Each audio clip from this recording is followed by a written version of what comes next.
श्री चैतन्य उपासना मंडळ नांदेडच्या या 2026 सालामधल्या 23व्या नामस्मरण चातुर्मासामध्ये आज दिनांक 19 ऑगस्ट 2026 या चातुर्मासातला नामस्मरण दिन क्रमांक 26 सद्ग्रंथ वाचनांतर्गत श्रीमद भागवतातल्या एकादश स्कंधावर शांती ब्रह्म संत श्रेष्ठ श्री एकनाथ महाराजांनी निरूपित केलेलं जे श्री एकनाथी भागवत आहे त्या भागवतातला 10व्या अध्यायामधल्या 7व्या श्लोकांतर्गत ओव्यांवरचं वाचन आणि निरूपण आपण करत आहोत. यासाठी उपस्थित असलेल्या माता बंधू भगिनींच्या चरणी विनम्र अभिवादन करतो आणि सद्गुरुनाथ आणि नाथ महाराजांच्या कृपेने आजच्या वाचन श्रवणाला चिंतनाला आपण सुरुवात करूया. श्रीराम समर्थ. सज्जनो, कालचा विषय वेदांताचा मुख्य गाभा असलेलाच हा 10वा अध्याय आहे. सत्शिष्यांची लक्षणं सांगितल्यानंतर भगवान गोपाल कृष्ण आपल्या उद्धवाला त्या स्वयंप्रकाश आत्म्याविषयी सगळं निवेदन करतायत आणि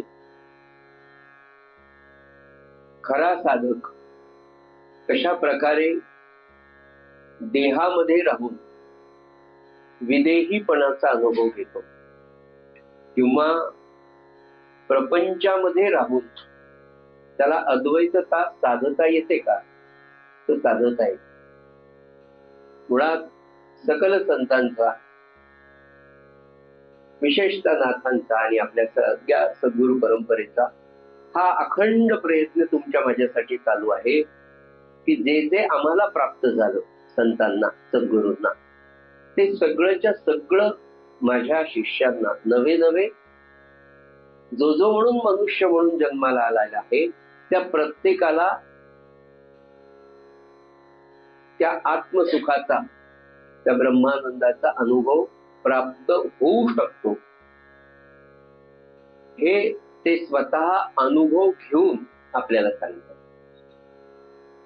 नाथांचे विशेष उपकार आपल्यावर असायचे. महाराज म्हणाले की खरोखर हा देश आणि हा महाराष्ट्र, विशेषतः आपण सगळे भाग्यवान आहोत की नाथांसारखा सत्पुरुष महाराष्ट्रात प्रतिष्ठान नगरीत आपल्या संत परंपरेमध्ये झाला. हे या समाजाचं भाग्य आहे म्हणाले. असं का म्हणाले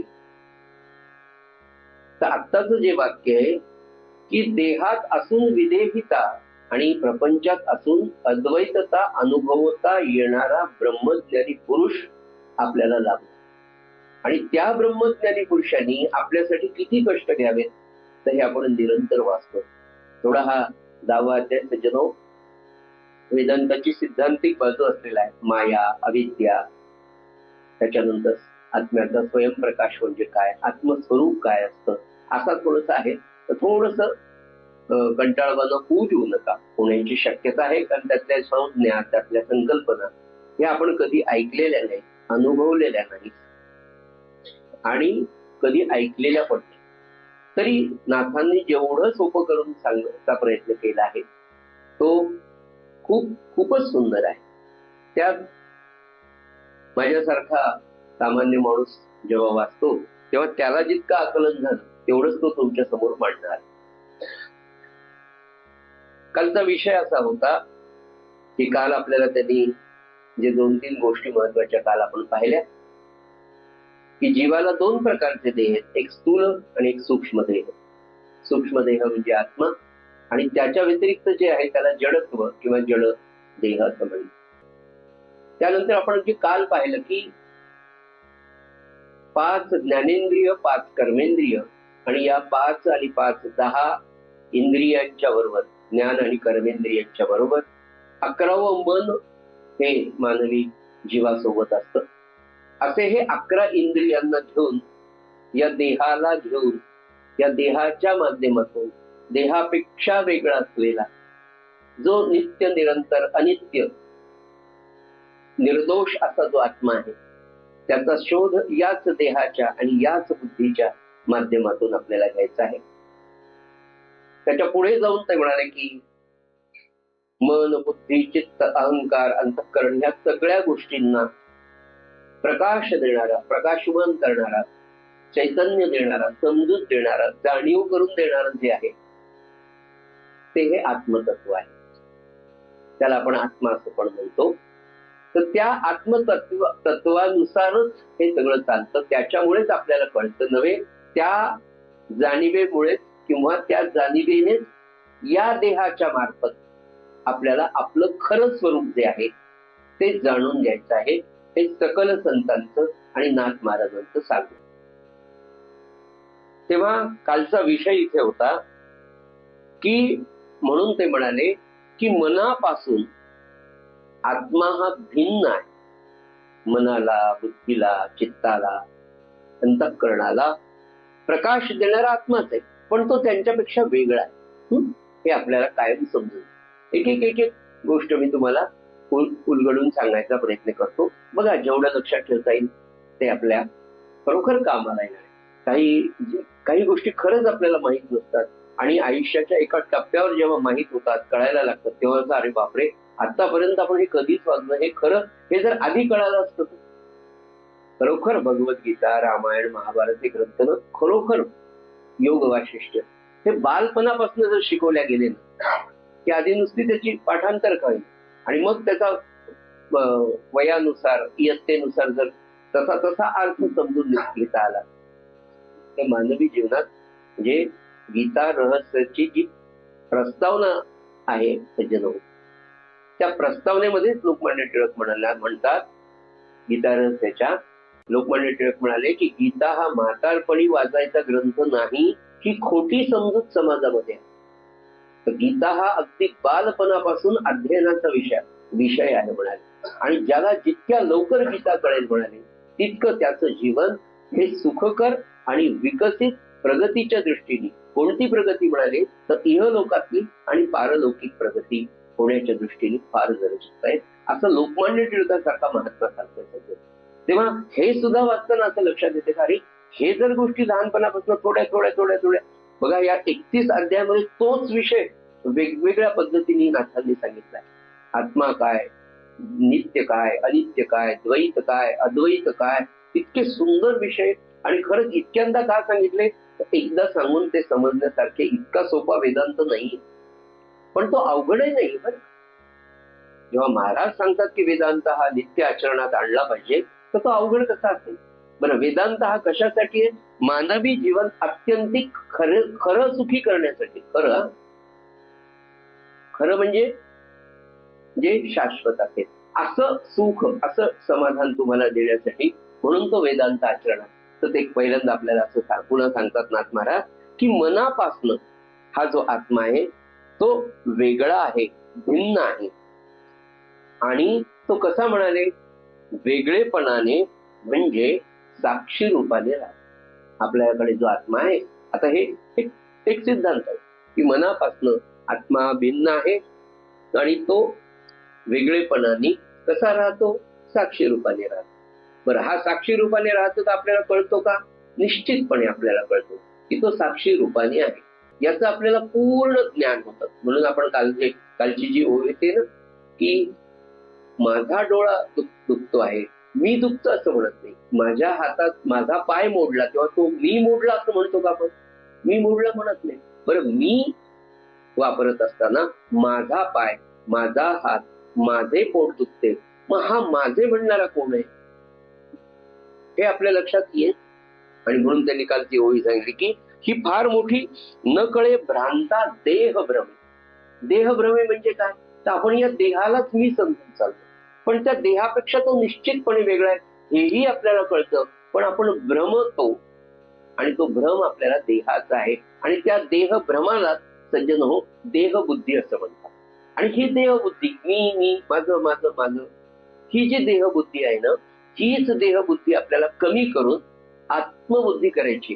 आत्मबुद्धी करायची म्हणजे कोण आहे? मी तो परमात्म्याचा अंश असलेला आत्मा आहे, ही आत्मबुद्धी. कारण मी हा देहासाठी काहीच करायचं, मला मी तो आत्मा आहे, मी तो चिरंतर अनित्य आनंदी असा निर्दोष असा मी, तो खरा मी आहे. म्हणजे शुद्ध मी. आपण जो काल पाहिला सज्जनो, तो आणि तो साक्षी रूपाने आहे. हे आपल्याला कळत की मनापासून आत्मा भिन्न आहे. आणि दुसरी गोष्ट, तो वेगळेपणाने म्हणजे साक्षी रूपाने राहतो. पुढे म्हणाले, आता पुढे कालच्या ज्या ओवी ती ओवी घेऊ त्या. देह द्वयाहुनी भिन्न, द्वय म्हणजे दोन, देह द्वयाहून भिन्न दृढ साधूनी आत्मज्ञान देहात्मबुद्धीचे छेदन केले जाण शिष्याचे. दोन्ही देहांपेक्षा वेगळा, स्थूल आणि सूक्ष्म हे दोन देह, दोन्ही देहांपासून भिन्न अशा दृष्टीने, पुढे काय म्हणाले, भिन्न अशा दृष्टीने दृढ साधूनी आत्मज्ञान, या दोन्ही देहापेक्षा म्हणजे स्थूल आणि सूक्ष्म देहापेक्षा भिन्न अशा दृष्टीने आत्मज्ञान दृढ साह्य करून शिष्याच्या देहात्मबुद्धीचे छेदन केले जाणं शिष्याचे. की जेव्हा या दोन्ही देहाच्या संदर्भातला विचार करत असताना हे त्याच्यापासून वेगळा आहे, आत्मा हा त्याच्यापासून वेगळा आहे, आणि ही जाण जेव्हा शिष्याला होते तेव्हा आत्मज्ञान होतं. किंवा आत्मज्ञान झाल्यानंतर हळूहळू, आज एकच गोष्ट आपल्याला मुद्द्याने लक्षात ठेवायची, त्याचा शेवट इथे करायचा आहे की आत्मज्ञान प्रगट झालं, आत्मज्ञान झालं किंवा ब्रह्मज्ञान झालं की देहात्मभाव, देहबुद्धी आपोआप संपून जाते. हा आजचा विषय. आता हा विषय, हा सिद्धांत आपल्याला समजून सांगण्यासाठी नाथ महाराज किती छान पद्धतीने सांगतात बघा. पुढे म्हणाले, या लागी देहात्मवादी जे सत्य मानती उपाधी ते मिथ्या केली त्रिशुद्धी शुद्ध बुद्धी ते नव्हे. देहात्मवादी म्हणजे देह बुद्धी धारण केलेले जे असतात ते लोक काय करतात म्हणाले, म्हणजे तुमच्या माझ्यासारखे त्या उपाधीला सत्य मानत, उपाधीला सत्य मानत. म्हणजे खरं, म्हणजे अगदी अलीकडच्या सोप्या भाषेत मी तुम्हाला सांगतो, महाराजांनी एका प्रवचनात इतक्या स्पष्टपणे सांगितलं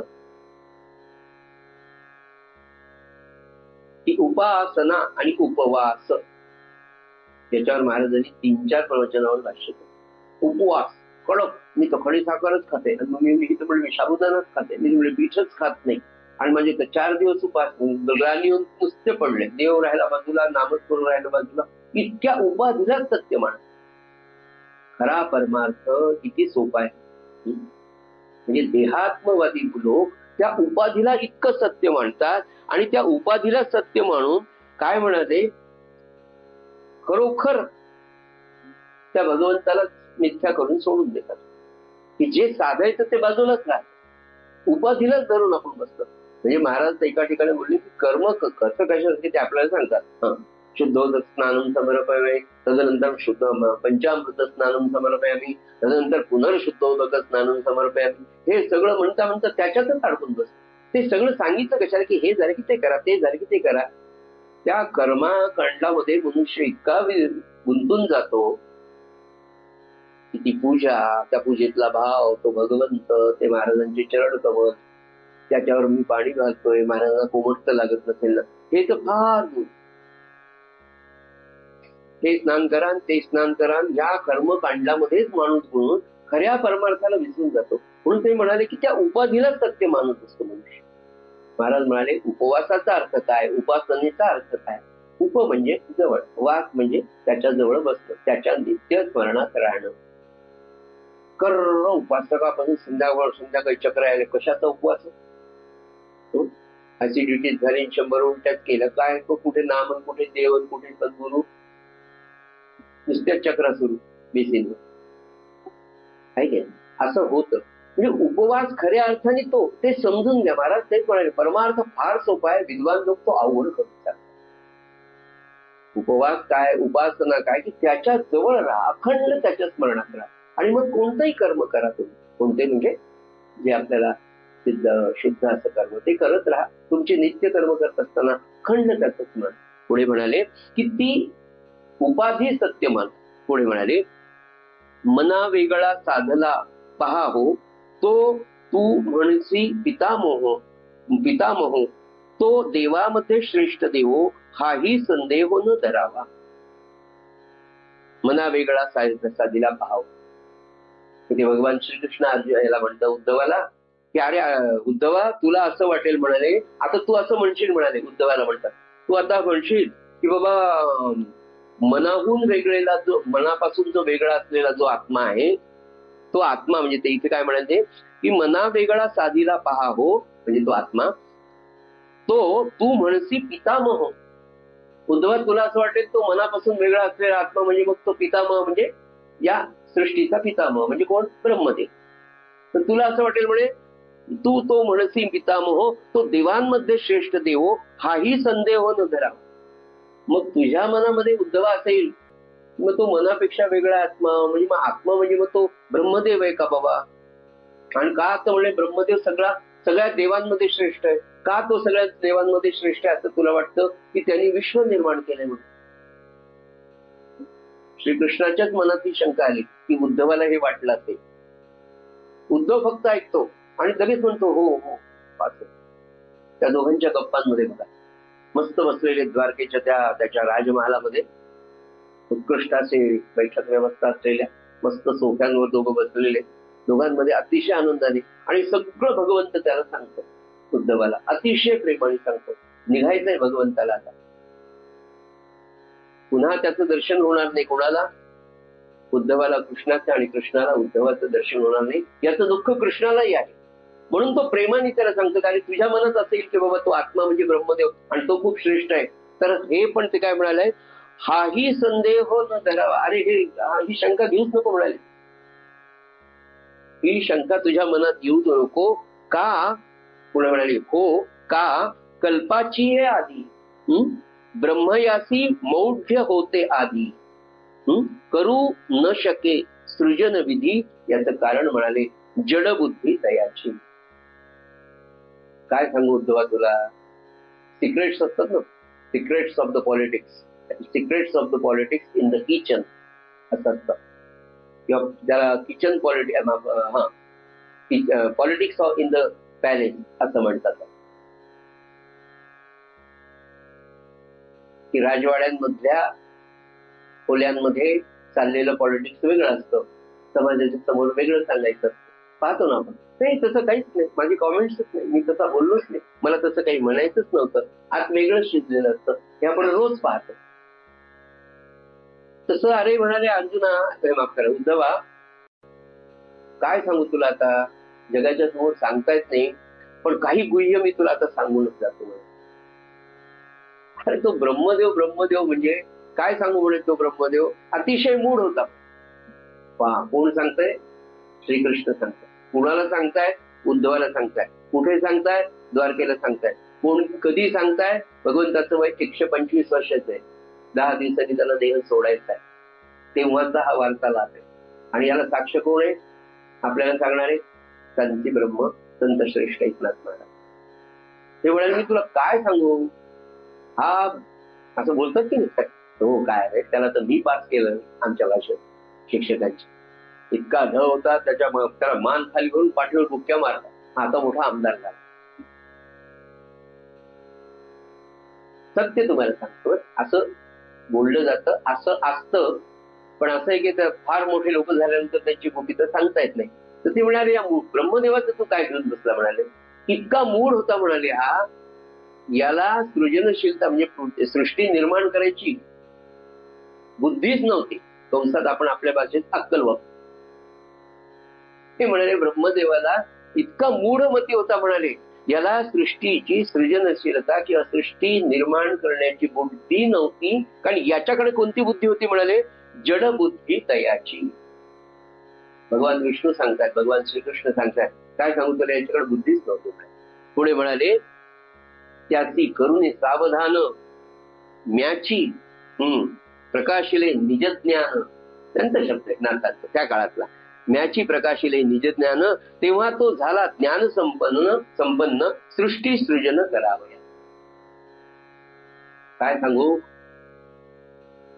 त्याला मी सावधान केलं, शहाणं केलं, ज्ञान आत्मज्ञान दिलं आणि मग आत्मज्ञान दिल्यावर हा ज्ञान संपन्न झाला आणि मग ज्ञान संपन्न झाल्यानंतर मग यांनी सृष्टी निर्माण केली. त्याचं कारण पुन्हा पुढे सांगता. पुढे म्हणाले नाभी कमळी जन्मले केवळ. त्याचं कारण काय? इतकं कॉन्फिडेंटली भगवंत का सांगतात? नाभी कमली जन्मले केवळ, ब्रह्मा माझे पोटीचे बाळ, माझ्या दोंदावरी म्हणजे पोटावर खेळे खेळ, शुद्ध आत्मा केवळ तो नव्हे. काय सांगू म्हणजे तुला? हा माझा मुलगाच आहे, माझ्या पोटी याचा जन्म झाला. आपण शेषशाही भगवंताचं चित्र पाहतो. भगवंताच्या नाभीतून एक सुंदर असा एक दांडा, त्या दांड्याच्या वर कमळ आणि त्या कमळात ब्रह्मदेव. हे जे चित्र हे सत्य आहे, सत्य आहे बरं. आपल्याकडे काही मनाने सुंदर दिसावे म्हणून त्या कोणत्या चित्रकारांनी चित्र काढले नाही. आपण कॉन्फिडन्स पाहिजे आपल्या धर्माविषयी. बिलकुल जे आपल्या धर्मात 1.00% गोष्ट खोटी नाही. फार तर ती आपल्याला ज्ञान नसल्यामुळे समजून सांगता येणार नाही, तरी पण आपण त्याच्यावरचा विश्वास कधीही उडू द्यायचा नाही. आपल्या धर्मावर आपण प्रामाणिकपणे प्रेम केलंच पाहिजे. एखादी गोष्ट नाही कळाली तरी आपली श्रद्धा बिघडता कामा नये विद्यार्थ्यांच्या दृष्टीने. आपण हे केलंच पाहिजे. तर ते म्हणाले, अरे तो माझ्या पोटचा बाळ आहे म्हणाले, आणि माझ्या पोटावरच खेळतो म्हणाले. कोण? ब्रह्मदेव. पुढे म्हणाले, माझ्या दोंदावरी खेळे खेळ, परंतु हा शुद्ध आत्मा नाही. म्हणजे शेवटी सगळ्यांचं रिमोट किंवा सगळ्यांचं चार्जर कोण आहे? केशवम प्रतिगच्छति. आकाशात पतितं तोयम यथा गच्छति सागरम, सर्वदेव नमस्कारम केशवम प्रतिगच्छति. सर्वाचं कारण हा जगच्चालक भगवान विष्णू. जितुका देवांचा समुदावो, तितुका प्रकाशची पहा हो. मी प्रकाशकू अनादि देवो, स्वप्रकाश स्वभावो आत्मा तो मी. तेव्हा तुला काय सांगू आता? जेवढे म्हणजे काय म्हणले ते? जितुका देवांचा समुदाय, जेवढा देवांचा मेळा आहे 33 कोटी म्हणाले. या सगळ्या देवांचा जो मेळा आहे, हा देवांचा मेळा. तितुका प्रकाशाची पहा, त्या सगळ्यांना देवत्व, त्या सगळ्यांचं सत्ता, त्या सगळ्यांचं मोठेपण, नवे त्यांच्यातला देवत्वाचा प्रकाशाचा मूळ स्त्रोत मी प्रकाशक. या सगळ्यांना प्रकाशित करणारा, सगळ्या देवांना प्रकाशित करणारा उद्धवा मीच आहे. आणि तोच अनादी अनंत ज्याला म्हणतात तो मी स्वतः आहे. असं अवतार संपवण्याच्या आधी काही दिवसांपूर्वी स्वतः प्रत्यक्ष भगवंत आपल्या दुसऱ्या सख्याला सांगतात. त्याच्या आधी त्या कुरुक्षेत्रावर अर्जुनाला दाखवलं होतं विश्वरूपाचं दर्शन, आणि आता उद्धव स्वतः त्याला सांगतात स्वप्रकाश स्वभावो आत्मा तोची. ते म्हणतात की अरे तो जो स्वप्रकाशक आहे, अनादी अनंत आहे, स्वप्रकाश ज्याला म्हणतात, स्वभाव निर्दोष अनित्य अनंत, ही सगळी जी वर्णन आहेत, किती वर्णन आहेत? 1000 नावाचं विष्णू सहस्त्रनामामध्ये. तर तो सगळा जो अनादी अनंत आहे, या विश्वाला, या देवत्वाला, या ब्रह्मदेवाला ज्यांनी सृष्टीच निर्माण केली, त्याचंच चार्जर याच्याकडे. तर काय बोलू आपण? ते म्हणाले तो अनादी अनंत मी आहे. पुढे म्हणाले देहद्वय आणि मन याहुनी आत्मा विलक्षण, हिरण्य गर्भाहुनी जाण, विलक्षणपण आत्म्याचे. त्या आत्म्याचं विलक्षणपण काय समीकरण? आणि आता देहद्वय आणि मन, 2 देह आणि 1 मन, त्याहुनी आत्मा विलक्षण, त्याच्याही पेक्षा वेगळा. आता आपण ते पाहिले. पण पुढे म्हणाले हिरण्य गर्भाहुनी जाण, विलक्षणपण त्या आत्म्याचे. आपल्याला आठवत असेल 3ऱ्या-4थ्या अध्यायामध्ये हा सगळा भाग येऊन गेला. आपण सगळं विसरला असतात. थोडस एक जाता जाता फक्त हिरण्य गर्भाविषयी सांग की सज्जनो, जसा तुमचा माझा देह आहे, आपल्याकडे एक छोटी म्हण पटकन सांगतो, पिंडी ते ब्रह्मांडी असं म्हटलं जातं, नाही की? आणि मागे आपल्याला मी तुम्हाला ती हे पण दाखवली, त्याची ती सगळी सायकल की कुठून म्हणजे मूळ परमात्मा, महामाया वगैरे, सृष्टीचे निर्माण आणि या सगळ्या अगदी सोप्या भाषेत पिंडी ते ब्रह्मांडी सांगत असताना, जसं आपण एक जण आहोत, आपला प्रत्येकाचा एक देह आहे. Every personality is unique. एक युनिव्हर्सल सत्य की प्रत्येक व्यक्ती स्वतंत्र आणि वेगळी आहे, स्वतंत्र आहे, तिचं व्यक्तिमत्व वेगळं आहे, युनिक आहे, तिच्यासारखी तीच आहे. तरीही आपल्या प्रत्येकाला एक देह आहे, त्याला एक आपण जीव असं म्हणूया. त्या जीवाला दोन देह आपण काल पाहिलं, त्यातला प्रत्येकाचा एक सूक्ष्म देह आहे, ठीक आहे. सूक्ष्म देह म्हणजे तो आत्मा आहे, नाही. हे जसं आहे तसं आता इथे आपण एकत्र जमलो आहोत. तर प्रत्येकाचं एक मन आहे आणि माझं एक मन, यांचं एक मन, आपल्या सगळ्यांचं. पण या सगळ्यांचं मिळून जेव्हा एक मन तयार होतं त्याला सामूहिक मन असं म्हणतात. आणि आपल्या सगळ्यांची एका ठिकाणी एका वेळी एक जी भावना होती तेव्हा त्या सामूहिक मनाला कनेक्ट केलं जातं किंवा ते कनेक्ट होतं त्या विश्व मनाशी. तसं या संपूर्ण ब्रह्मांडाचं जो सूक्ष्म देह आहे त्याला हिरण्यगर्भ असं म्हणतात. या संपूर्ण ब्रह्मांडाचं जे सूक्ष्म देह आहे त्याला हिरण्यगर्भ असं म्हणतात. आणि त्या हिरण्यगर्भाचाही आत्मा पुढे म्हणाले गर्भाहून जाणं विलक्षणपण आत्म्याचे. त्याच्याही पेक्षा एक वेगळंपण या आत्म्यामध्ये, बरं का. पुन्हा लक्षात घ्या, आपला जसा सूक्ष्म देह आहे तसा या ब्रह्मांडाचा एक सूक्ष्म देह आहे, त्याला हिरण्यगर्भ असतो. त्याच्याही पुढे आता एक विषय आता सहज येतो, हे फारच सिद्धांतिक झालं म्हणून पुन्हा आपण ज्याच्यासाठी सगळे इतकी वर्ष एकत्र आहोत त्याचा एक विषय सांग. आणि तो विषय म्हणजे सामुदायिक जप, सामुदायिक उपासना, सामुदायिक साधना. याचं महत्व विशेष काय आहे की काय त्या नाम जे आहे आणि नामाचं सामूहिक शक्ती काय आहे. त्याच्यामुळे एक अतिशय महत्वाची गोष्ट मी तुमच्यापर्यंत पोहोचतो. संत सद्गुरू जेव्हा आपल्याला नाम देतात ना, ते जे नाम असेल, ओम नमः शिवाय, श्रीराम जय राम, जे सद्गुरू तुम्हाला नाम देतात त्या नामामध्ये, त्या 13 अक्षरांमध्ये त्या सद्गुरूंनी आपली सगळी तपश्चर्या आणि शक्ती घातलेली असते. आणि ती एकदा एकाला दिली की संपत नाही, ती कॉन्स्टंट त्यांच्याकडे असते आणि ती कधीच न संपणारी असते. म्हणून एक गोष्ट पहिल्या लक्षात ठेवा, जेव्हा संतांकडनं आपल्याला नाम मिळतं तेव्हा त्या नामामध्ये त्यांनी सर्व शक्ती आपली घालून दिली. क्रमांक 2, जो सत्पुरुष आपल्याला, जे सद्गुरू आपल्याला नाम देतात तेव्हा त्यांच्या मागे परमात्मा नव्हे, आपला सद्गुरू परमात्माच असतो, पण समजून सांगण्याच्या दृष्टीने एक परंपरा असते. म्हणजे आदी नारायणापासून चालत आलेली परंपरा, समर्थ सद्गुरू प्रल्हाद महाराजांपर्यंत, ब्रह्मचैतन्य, रामान, जे कोणी सद्गुरू असते, ती आदी नारायण त्या परमात्म्यापासून आलेली ती शक्ती असते. ते नाम तिथून सिद्ध होत होत होत होत प्रत्येक सत्पुरुष त्याच्यात स्वतःच्या आयुष्याची सगळी तपश्चर्या, सगळी शक्ती, नवे नवे आपला प्राणच तो आहे त्या नामामध्ये दिलेला, ते नाम आपल्याला ते देतात. एक गोष्ट. क्रमांक 2, दुसरी गोष्ट म्हणजे ते नाम जेव्हा आपल्यासारखा सामान्य जीव घ्यायला लागतो तेव्हा ती सगळी शक्ती तुमच्या माझ्यामध्ये हळूहळू जसं नाम वाढत जाईल तशी ती आपल्यामध्ये संचारत जाते, प्रवाहित केली जाते, प्रवाहित होते. आणि प्रवाहित झाल्यानंतर जसं जसं नाम आणि जसा जसा काळ नामाचा वाढत जाईल तशी तशी ती शक्ती त्या देहामध्ये स्थिर होत जाते. त्याच्यानंतरचा तिसरा मुद्दा असा आहे की ती स्थिर झाल्यानंतर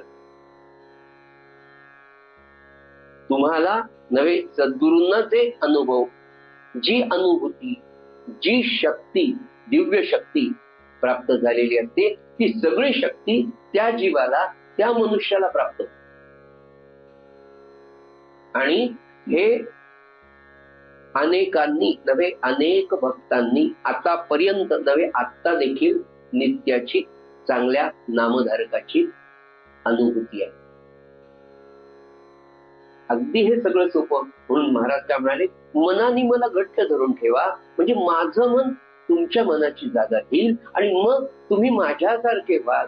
तुमची देहबोली, तुमची देहयष्टी नवे नवे अंतर्बाह्य तुम्ही माझ्यासारखे व्हाल.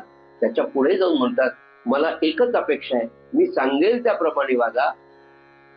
मी खात्रीपूर्वक, दुसरा शब्द आहे, नाही, माझी अशी प्रतिज्ञा आहे की मी तुम्हाला रामरूप बनवल्याशिवाय राहील.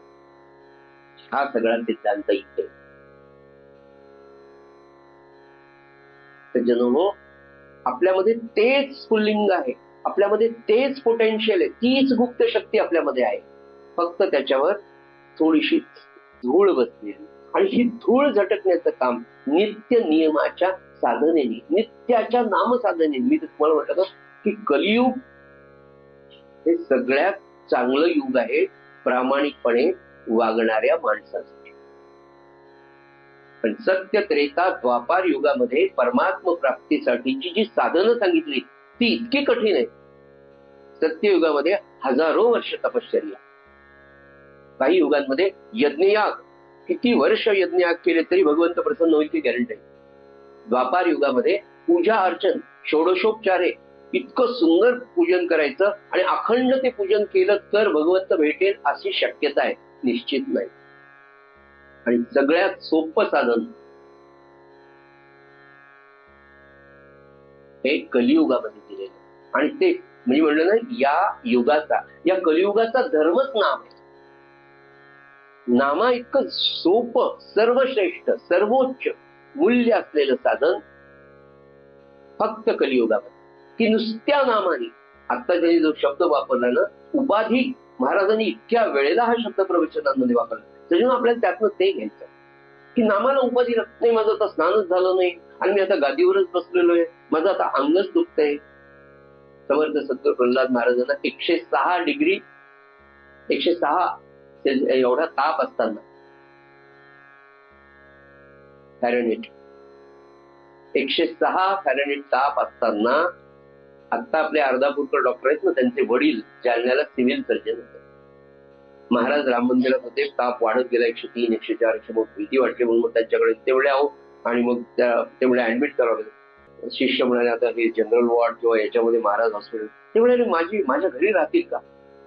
त्यांचं हॉस्पिटल म्हणजे क्वार्टर होतं जालन्याला, सिव्हिल सर्जनचं मोठं, 6-8 रूमचं, 2 रूम महाराजांना. महाराज त्यांच्या घरी, त्यांनी सगळी व्यवस्था घरी केली महाराजांची. ते म्हणाले 106 ताप असताना त्यांचा pulse rate normal, BP normal. एवढ्या याच्यात महाराज म्हणाले अरे मला भस्म स्नान तरी करू द्या, संध्या करावं लागते. महाराजांची काकड आरती, उपासना, संध्या, काशामध्ये सुद्धा बदल झाला नाही.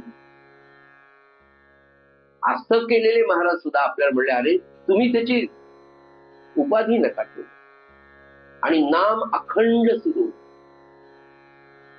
आणि त्यांनी त्याच्यानंतर भागवतांना बोलवलं. अजित भागवतचे वडील तेच घाटीमध्ये ते आले, त्यांनी पाहिलं, आश्चर्य ते म्हणाले.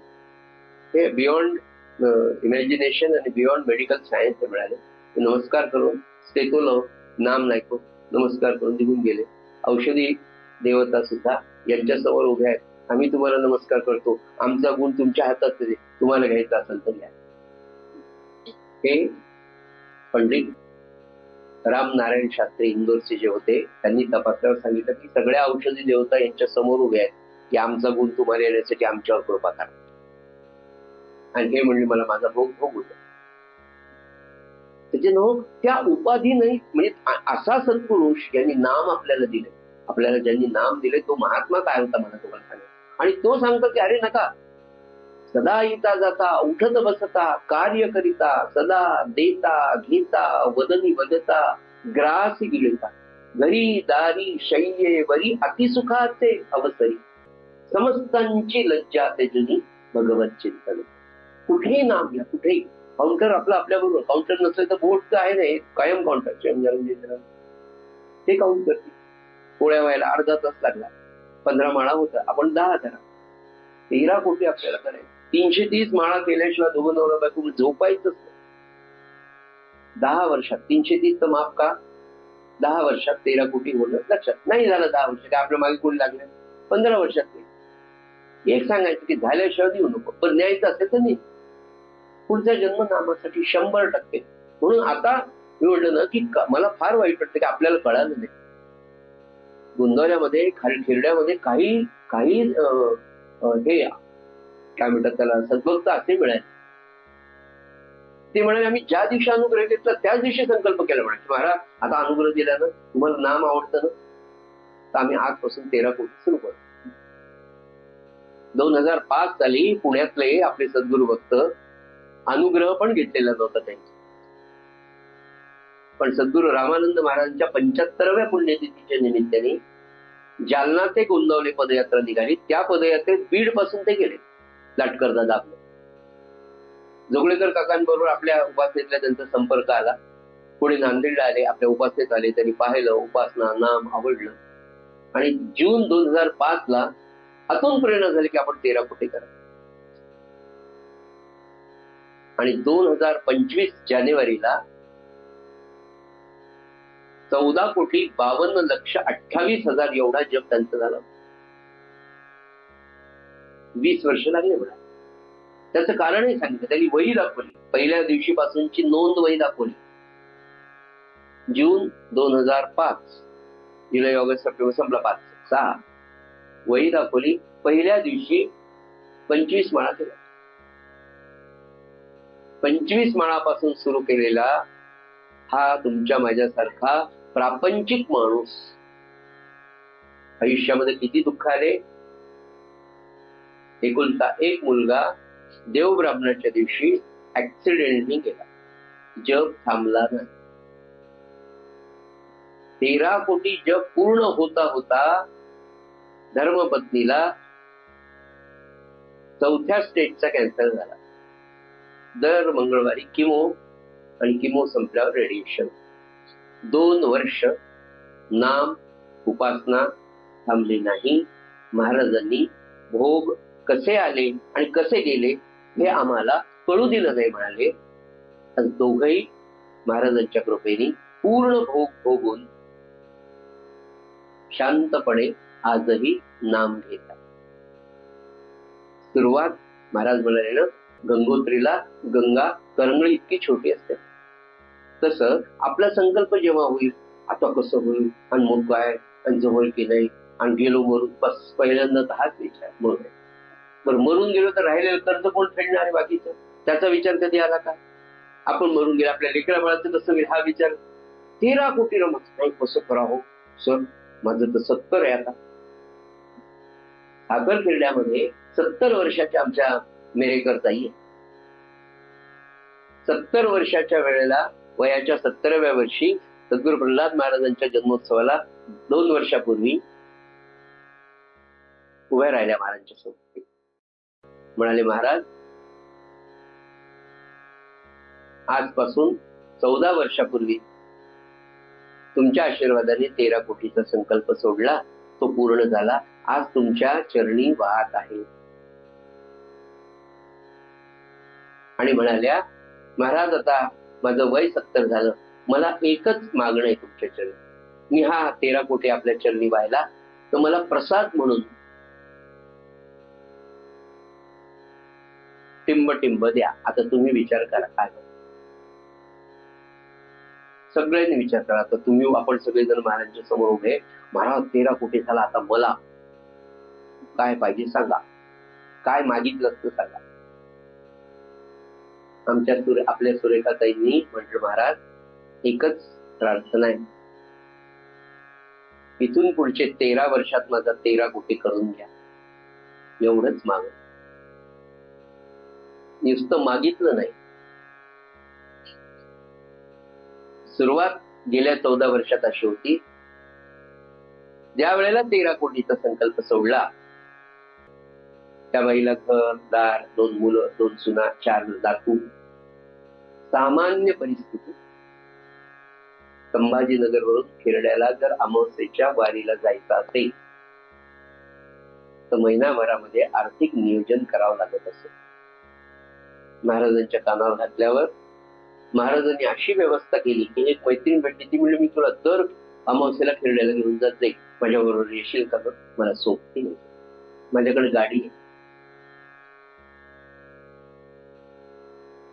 सुरेखाताईंनी दुसरा संकल्प करताना आपल्या घरच्यांना, नवऱ्याला, मुलांना, सुनाला सांगितलं, मी 13 कोटीचा संकल्प करते, फक्त तुमची एक मदत मला लागेल. तुम्ही जप नका करू, मी सकाळी 6 तासांचं मौन करत जाईल. त्या मौनाच्या दरम्यान मी जर बोलले नाही तर राग मानू नका, मी लिहून दाखवेल. एवढी मदत नवऱ्याला सांगितली, मुलांना. ते म्हणाले आम्ही करतो. 6 तासाचं मौन पुढे 1 दिवसाचं केलं. एकादशीला मौन ठरवलं. एकादशीचं सक्सेस झालं. मग दशमी एकादशी द्वादशी करायचं ठरलं, ते जमलं. मग आठवड्याला सकाळी 6 ते रात्री 6 करायचं ठरवलं. संध्याकाळी 6च्या नंतर बोलायचं, सकाळी 6च्या आधी बोलायचं. आणि पूर्ण काम, घरातलं एकही कामाला सुट्टी नाही. सुनबाई सर्व्हिसला, पोरगा सर्व्हिसला, लहान्याचा डबा, मोठ्याचा डबा, नवऱ्याचा डबा, नातवांचा डबा, त्यांना शाळेत सोडायला जायचं. ही सगळी कामं करत असताना मौनामुळे जप, 6 तासांचा जप सायंत्रिक 18,000 व्हायचा. त्या म्हणाले मी 15,000 धरायचे. 6 तासात 18,000. या हिशोबा एका तासाला 3,000. आपण 25 माळा धरा आमच्या. असं करत करत शेवट जेव्हा म्हणजे पहिल्या 13 कोटीच्या समाप्तीची वेळ सज्जनो जेव्हा आली, तेव्हा त्या म्हणाल्या माझ्या व्यक्तिगत रोजच्या माळा 340, 345 आणि शेवटच्या महिन्यामध्ये, शेवटच्या वर्षामध्ये माझ्या 400 माळा व्यक्तिगत होऊ लागल्या. पण हे सगळं होत असताना हळूहळू महाराजांच्या कृपेने मी रोज सकाळी 6 ते रात्री 8 मौनातच राहू लागली. 8च्या नंतर फार बोलायचं कामही पडत नसे.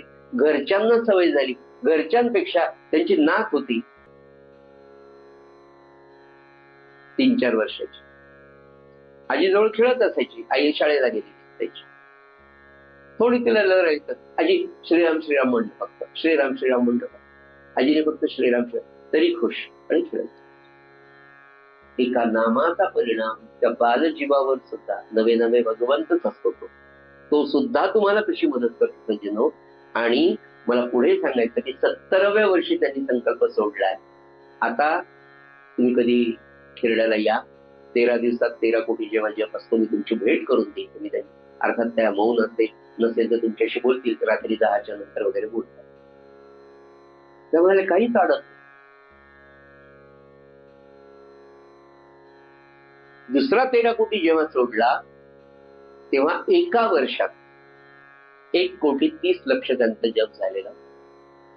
आता त्यांची संख्या त्या म्हणाल्या महाराजांच्या कृपेने 600 माळा पर डे, म्हणजे 60,000 एवढा जप त्या करतात. आणि आपण म्हणजे ते रोज हिशोब तिथे लिहावं लागतो. 2 वाजता आले, 9 वाजेपर्यंत 80 माळा लिहिल्या. काय तिथं ठेवायचा नाही, काही लिहायचं. बरं मी सगळ्यांना सांगितलं की हा जप इथे जिथे 6,000 तुमचा जेवढा होईल तेवढा तुमच्याच पर्सनल अकाउंटला आहे, इथे फक्त नोंद करा. आणि मी रोज महाराज हा एवढा इथे नोंदवलेला जप आहे बरं, हा काही तुम्हाला व्हायला नाही, तर ती व्यक्ती तिच्या अकाउंट मधनं तुमच्याकडे येणार, असं आपण स्पष्ट सांगितलं. बरं, आपला चातुर्मासाचा संकल्प कधीच संख्येचा नाही, फक्त मनापासून नाम व्हावं, नामाचं प्रेम वाढावं, प्रत्येकाची नामाची बैठक वाढावी. आणि आता आपल्याला महाराजांनी सुंदर संकल्प दिला. 29 ते 32 या 4 वर्षात आपल्याला ते करण्यासाठी त्याची पूर्व तयारी म्हणून हा चातुर्मास. आणि महाराज आपल्यावर किती विशेष कृपा करतात लक्षात घ्या नांदेडच्या लोकांवर, की मागच्या वर्षीच्या चातुर्मासामध्ये दर रविवारी 13 तास झाला. त्याच्या आधीच्या चातुर्मासात आपण महिन्याला 1 वेळ 13 करायचं. या चातुर्मासामध्ये त्यांच्या कृपेने सहजतेने रोज 13 तासांचा जप होतोय. दर एकादशी 25 तासांचा होतोय. भावी काळामध्ये असं आहे की घरोघरी असे 13 तासांचे जप निदान आठवड्याला एकदा तरी. कुणी नाही आलं तर आपण दोघं नवरा आपले 2 लेकरं, कुणीच नाही आलं, 2 शेजारचे आमच्याकडे आता पालक करणारा वहिनी, आम्ही 4घांनी 13 तासांचा करा. असे छोटे. आता प्रत्येकाचं कुटुंब इतकं मोठं कुठं असणार पिंपळगावकरांसारखं, नाही का? त्यांचं मोठं कुटुंब आहे तर ते एकादशी घेतली त्यांनी की आमच्या घरचे सगळे स्त्रिया दुपारी 13 तास येतील, रात्री सगळे पुरुष 13 तास येतील. 7 सप्टेंबरची एकादशी. मला काय म्हणायचं की ज्योत असे ज्योत लगा त्याच्या. आज त्यांना वाटलं म्हणजे अजून मोठी फॅमिली नसेल, फॅमिली 4 फॅमिली एकत्र आपली फॅमिली होती, ऐके. आपण असं करून जर झालं तर असे 13 दिवशी काहीच अवघड नाही. चैतन्य जप प्रकल्प नावाचा एक प्रकल्प महाराष्ट्रामध्ये, पश्चिम महाराष्ट्रामध्ये धैर्यशील दादा देशमुख म्हणून चालवतात. गेली 10 वर्ष अखंड 25 तासांचा जप आहे. अखंड म्हणजे यांच्याकडे आज सुरू झालं तर उद्या सकाळी 7 पर्यंत, दुसऱ्याच्या घरी 6 वाजता सोडून दुसरे 7 पर्यंत, असे एका दिवशी एका घरामध्ये यांच्याकडे त्यांच्याकडे त्यांचे असे त्यांचे वर्षभराचे घर ठरलेले आणि असे 10 वर्ष झाले अखंड जप सुरू. सामान्य तुमच्या माझ्यासारखी प्रापंचिक. ते म्हणजे आमच्याकडे दरवर्षीचे 1 जानेवारीचा 25 त्या दिवशी आम्ही काहीच ठरवत नाही. 1 जानेवारी माझ्याकडे, 2 जानेवारी यांच्याकडे, 3 त्यांच्याकडे, असं करत करत 31 डिसेंबरचे 365 लोक झाले. प्रत्येकाला एकच दिवस जप करायचं 25 तास सुरू आहे ना. अहो त्याच्यापेक्षा नांदेडमध्ये आपण 96-97ला सलग 382 दिवस जप केलेला आहे. कैलासवासी गोविंद गुरुजी विष्णू माऊली होती आमच्या बरोबर. 382 दिवस आपण सलग जप केलेला आहे. हे होऊ शकतं नव्हे, हे पुन्हा आपल्याला करण्याची सुरुवात हा चातुर्मास असावा महाराजांच्या कृपेने, असं मला वाटतं. सज्जनो, ही जी उपाधी आपल्याला म्हणाले की ही उपाधी लावूच नका. पुढे आपला विषय असला जितुका देवांचा समुदाय तितुका प्रकाश. ते म्हणाले हा सगळा जो आहे सगळ्यांना प्रकाश देणारा म्हणाले मी आहे. पुढचा म्हणाले देहद्वय आणि मन याहून हिरण्य गर्भात आपलं चाललं. तर तो हिरण्य गर्भ जो आहे त्या हिरण्य गर्भाहून जाणं विलक्षणपणा आत्म्याचे. तर या संपूर्ण ब्रह्मांडाचं जे सूक्ष्म देह आहे त्याला हिरण्य गर्भ म्हणतात, पण त्याच्यापेक्षाही हा आत्मा वेगळा आहे. बघा कोण सांगताय? भगवान श्रीकृष्ण सांगतायत उद्धवाला. पुढे आता पुढची ओळ एवम पुढे म्हणाले हिरण्य गर्भची परमात्मा हेही न घडेगा भक्तोत्तमा. मी हिरण्य गर्भाचाही आत्मा माझी महिमा त्या कैसे. तर मी तुला काय सांगू, तू त्या हिरण्य गर्भाला या ब्रह्मांडाचं ते सूक्ष्म देह म्हणजे तू त्याला परमात्मा समज. तो सुद्धा परमात्मा नाही. हिरण्य गर्भाची परमात्मा हेही न घडे भक्तोत्तमा. उद्धवा भक्तोत्तमा ते नाही बरं, तो परमात्मा नाहीये. का? मी हिरण्य गर्भाचाही आत्मा माझीच महिमा त्याला कशी. अरे मीच त्याचा आत्मा आहे, मीच त्याला प्रकाशमान करतो. माझ्यामुळे त्याचं सूक्ष्म देहत्व आहे, माझ्यामुळे त्याचा हिरण्य गर्भत्व आहे, माझ्यामुळे तो ब्रह्मांडाचा सूक्ष्म देह झाला. त्याला प्रकाशमान करणारी शक्ती मीच आहे. तर माझ्यासारखा तो कसा असेल किंवा मी तो कसा असेल हे उद्धवा समजून घे. पुढे म्हणाले एवम हिरण्य गर्भ उपासना ते साधन रूपेची सेवना परी केवळ आत्मपणा न ये जाणा माईकत्वे. माईकत्वे म्हणजे माये असं तिथे अर्थ आहे त्याचा. पुढे म्हणाले एवम हिरण्य गर्भ, पण त्या हिरण्य गर्भाची सुद्धा उपासना म्हणजे म्हणाले ते साधन रूप आहे, पण त्याला आत्मपणा आत्मत्व येणार नाही. कारण त्या हिरण्य गर्भाची उपासना सुद्धा मायाच आहे, माईक आहे. असं स्पष्ट भगवंत इतकी सुंदर ब्रह्मांडाच्या अंतर्बाह्य रचनेची संकल्पना भगवंत सज्जनो सांगतात. हे आपल्याला कळणं शक्य नव्हतं. नाथ महाराजांसारखा ब्रह्मज्ञानी पुरुष ज्याची भगवंताशी खऱ्या अर्थाने मैत्री नव्हे, मैत्रीच्या पुढचे संबंध नाथांचे आणि भगवंताचे. नाथांचं ऋण म्हणून त्यांच्या घरी ते राहिलेला त्याच्याविषयी ते सांगतात. पुढे म्हणाले तेची विलक्षणता आणोनिया दृष्टांता. आता ही सगळी जी विलक्षणता तुला जाणवते, मला जाणवते म्हणाले, ही विलक्षणता आणोनिया दृष्टांता साधी तसे तत्वता भक्तांच्या हातात चढेल. भगवंत म्हटलं आता हे सगळं फार सिद्धांतिक झालं गड्या म्हणाले. तू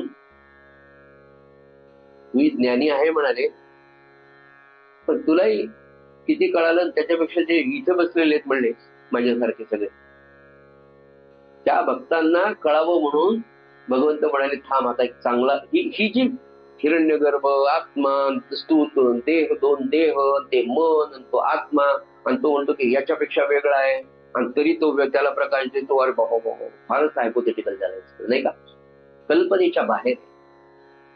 तेव्हा म्हणाले थांब थोडस, आता तुला आणि भक्तांना भगवंताला काळजी हो द्वापार युगापासून. तो म्हणाला या सगळ्या भक्तांना कळावं म्हणून एक सुंदर दृष्टांत तुला सांगतो, ऐक उद्धवा. भक्तांसाठी हा सगळी संकल्पना सर्व भक्तांची क्लिअर व्हावी, स्वच्छ व्हावी, त्यांच्या लक्षात यावं म्हणून पुढे म्हणाले, आता बघा किती सुंदर दृष्टांत आहे.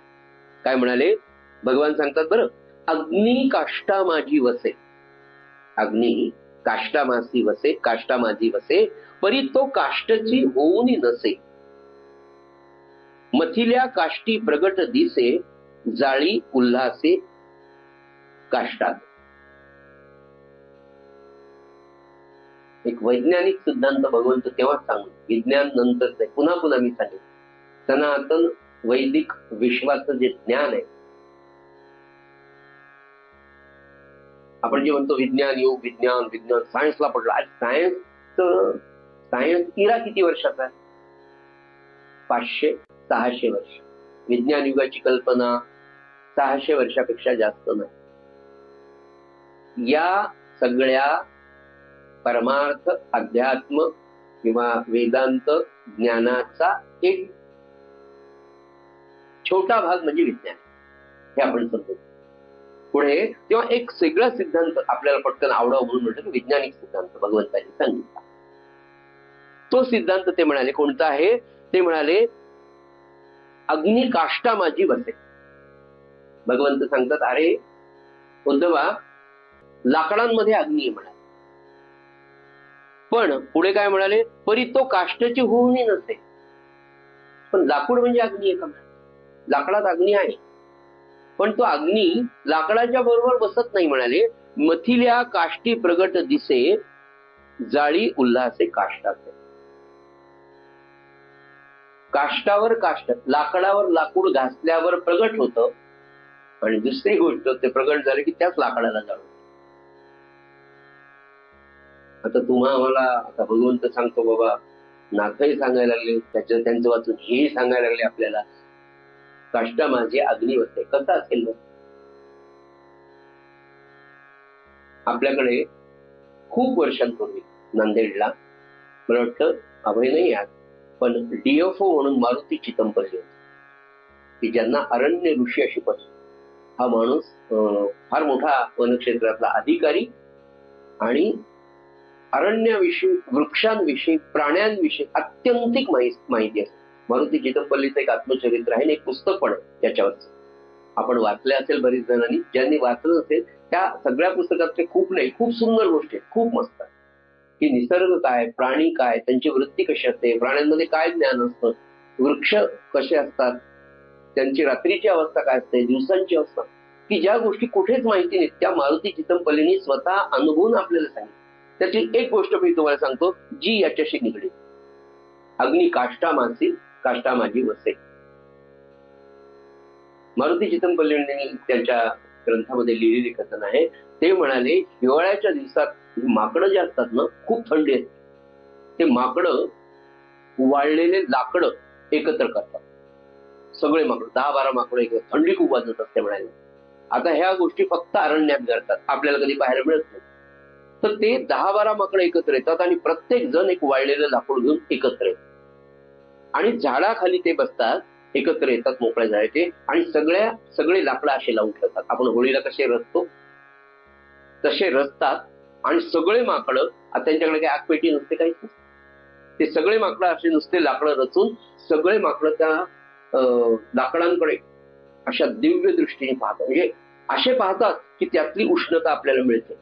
नुसते लाकडं त्यातली उष्णता स्वतः डोळ्यांनी आणि वृत्तीने ग्रहण करतात. असं करतात हे मारुती चितमपल्लीचं ऑब्झर्वेशन आहे, एकदा नाही अनेक, त्यांच्या ग्रंथात त्यांनी. आणि मग ते म्हणाले, रात्रभर ते फक्त त्या स्वतःच्या नेत्रांनी त्यातून आपल्याला ऊर्जा मिळते. घेतात ते, त्यांना थंडी वाजत नाही, त्यातून त्यांना उष्णता मिळते. त्या काष्टांमधला, त्या लाकडांमधला अग्नी ते नेत्रांनी ग्रहण करतात आणि उबदार बनतात. त्यांना थंडी वाजत नाही, त्यांची थंडी जाते. आता इथपर्यंत तुम्हाला बरं वाटेल, सगळं खरंय.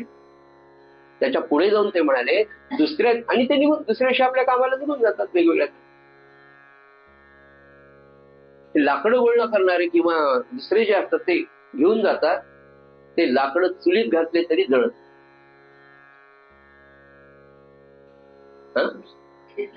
अग्नी गेलेला असतो, ते लाकडं किती जाळा तरी जळतच नाही. हे मारुती चितमपल्लींनी केलेलं ऑब्झर्वेशन नाही, हे त्यांनी प्रयोग करून पाहिला की ते लाकडं दुसऱ्या दिवशी आणून पाहिलं, खूप लावलं, पेटतच नाही, वाळलेलं आहे. अग्नी काष्टा माझी वसे, त्याला सिद्धांतिक बाजू आहे, हे सत्य आहे. सज्जनो पुढे म्हणाले की त्याच्यामध्ये अग्नी आहे, पण तो लाकडात कुठे दिसतो म्हणाले, आपल्या लाकडामध्ये आहे, पण म्हणाले परी तो काष्टची होऊनही नसे. काय विलक्षण आहे बघा, लाकडामध्ये अग्नी आहे पण तो काष्टाची वस्तू. पुढे म्हणाले तो परी तो काष्टाची होऊनही नसे, मिथिल्या काष्टी प्रगट चढे जेने अग्नी जडी देणे. पुढे पुढे म्हणाले अग्नी काष्टा माझी वसे, परी तो काष्टाची माफ करा, मैथिला का दिसे जाळी उल्हासे काष्टा. आणि एकदा दोन एकमेकांवर घासले म्हणाले लाकडं. पण पाहत होते दोन ठिकाणी, एक तर यज्ञाच्या वेळेला एक घाटावर करतात घासून, विशिष्ट मंत्र म्हणून मंत्राग्नी करतात. तर ते एकमेका मुख्य तत्वसूत्र आहे, लाकडावर लाकूड व्यवस्थितपणे काही काळपर्यंत घासले. ते झालं तैसा. आता पुढे म्हणाले, आता इथे म्हणाले पुढे पुढे सांगतात, तैसा आत्मा देही असे, तो देहोची होऊनी नसे. ब्रह्मज्ञानी जेव्हा प्रकाशे वा जाळी अनायासे देहभाव. भगवंत म्हणाले अरे हे असं अग्नीचं आहे आणि काष्टाचं आहे म्हणाले, अगदी तसंच म्हणाले आत्म्याचं आणि देहाचं आहे. पण ते म्हणाले आता उद्याचा, आजची वेळ संपली. पण झालेली सेवा नाथांच्या आणि सद्गुरुनाथांच्या चरणी आपण अर्पण करूया आणि आपली नित्याची प्रार्थना नाथ महाराजांनी जी सांगितली ती घेऊया. श्रीराम समर्थ. आवडीने भावे हरी नाम घेती, आवडीने भावे हरी नाम घेती, तुझी चिंता त्यासी सर्व आहे, सर्व आहे. आवडीने भावे नको खेद करू, कोणत्या गोष्टींचा नको खेद करू, कोणत्या गोष्टींचा पती लक्ष्मीचा जाणत से, जाणत से.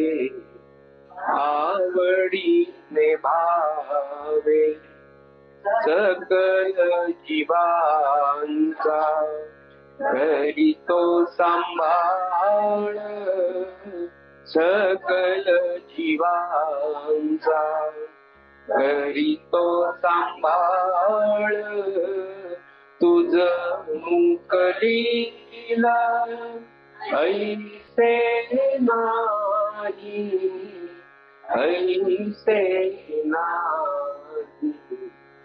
आवडीने भावे जैसी स्थिती आहे, जैसा परी राहे, जैसी स्थिती आहे, जैसा परी राहे. कौतुक आहे